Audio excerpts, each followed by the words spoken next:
માં કોંગ્રેસ પક્ષના ચૂંટણી કાર્યાલયનું ભવ્ય ઉદ્ઘાટન કરવામાં આવ્યું હતું। કાર્યક્રમ દરમિયાન ઉત્સાહભર્યો માહોલ જોવા મળ્યો હતો। ઉદ્ઘાટન પ્રસંગે રાજકીય હલચલ સર્જાઈ હતી, જ્યારે ભાજપના કેટલાક કાર્યકર્તાઓ કોંગ્રેસમાં જોડાયા હતા।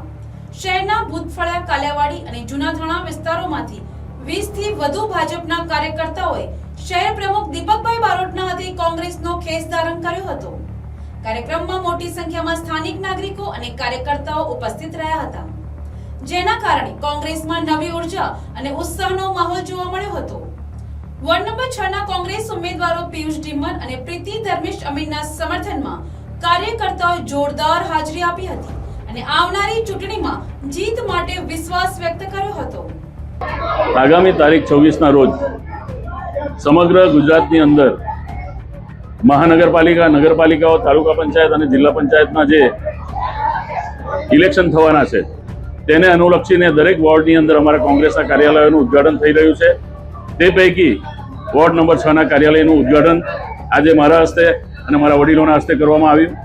અહીંયા સમગ્ર શહેરની અંદર ભાજપ વિરોધી માહોલ છે અને પ્રજા એ લોકોના ભ્રષ્ટાચારથી અને એ લોકોની આ વહીવટી જે અજ્ઞાનતા છે તેનાથી પ્રજા પીડિત છે।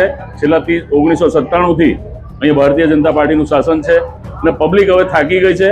હિન્દુ મુસ્લિમના જે વાડા અને વર્ગ વિગ્રહ કરાવીને શાસન કરવાની પદ્ધતિ ધરાવતું ભાજપ, એનાથી લોકો હવે વાકેફ થયા છે, એની નીતિને હવે ઓળખી ગયા છે। ત્યારે આજે મોટી સંખ્યામાં લોકો અહીં ઉપસ્થિત રહ્યા અને વોર્ડ નંબર 6 ના 4 ઉમેદવારોને જીતાડવાની ખાતરી આપી।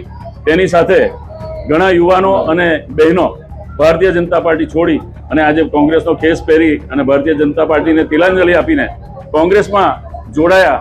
એ સૌનું સ્વાગત કરતા ખૂબ જ આનંદ થયો।